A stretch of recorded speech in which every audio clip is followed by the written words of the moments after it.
James had always been curious about the dark web. He knew the risk, but he was an experienced hacker, confident in his skills to stay hidden.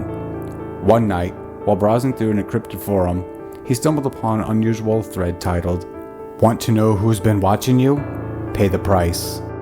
Intrigued, he clicked the link, which led him to a mysterious password-protected site. The only thing on the page was a single sentence: "You've already been marked." James laughed it off as a prank, but that night, strange things began happening. His computer acted erratically, files he didn't open appeared in his directories, the cursor moved on its own, and his webcam light flickered on, even though it was supposed to be off. Then, a message appeared on his screen. "I see you. Do you see me?" He froze. The message was too precise, too personal. Before he could react, a file began downloading on his computer. It was an image. His own face, from his webcam, taken while he was asleep. The timestamp was from just minutes ago. Panicking, he tried to disconnect from the internet, but the system refused to shut down. The hacker had control now.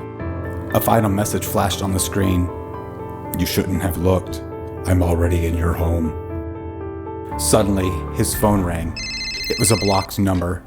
Trembling, James answered. A voice, soft but clear, whispered into the phone.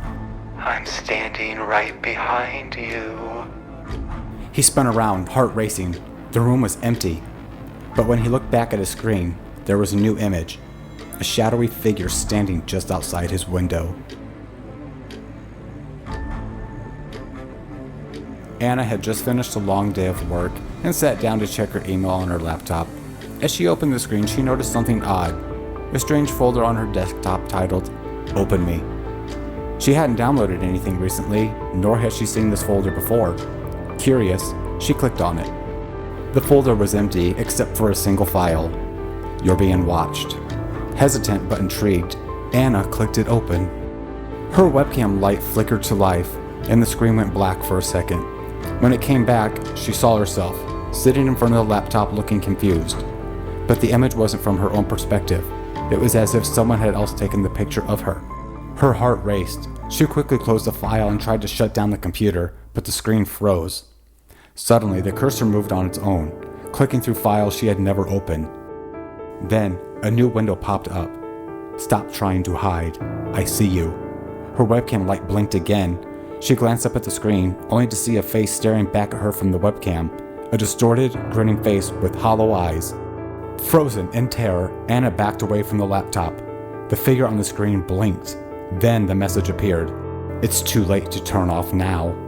The screen flickered once more, and this time, her own voice spoke from the speakers, whispering, "I know where you live." Jake had always been fascinated about the dark web. He read about it, watched documentaries, and even dabbled a bit. Nothing too risky, just exploring some deep web forums. One night, he stumbled across a thread titled, "For the Brave. Want to see who's watching you?" The post was brief, but chilling. "I can track anyone. For the right price, I'll show you who's been following you. You'd be surprised how easy it is to find someone." Jake scoffed. The idea of someone tracking him seemed ridiculous. He didn't use his real name, had VPNs, encrypted everything, but curiosity gnawed at him. The post offered a link to a secure chat room. He clicked it. The chat room was empty except for one message from an anonymous user. "You really want to see?" Laughing at himself for being paranoid, Jake replied, "Sure, prove it." Moments later, the screen flickered and the room filled with text. "I've already traced you. You're in an apartment. Alone. It's 2:45 a.m. Jake's heart skipped. His webcam light flickered on. The cursor raced across the screen, opening files he never remembered saving. "Why are you watching me?" Jake typed, his fingers trembling.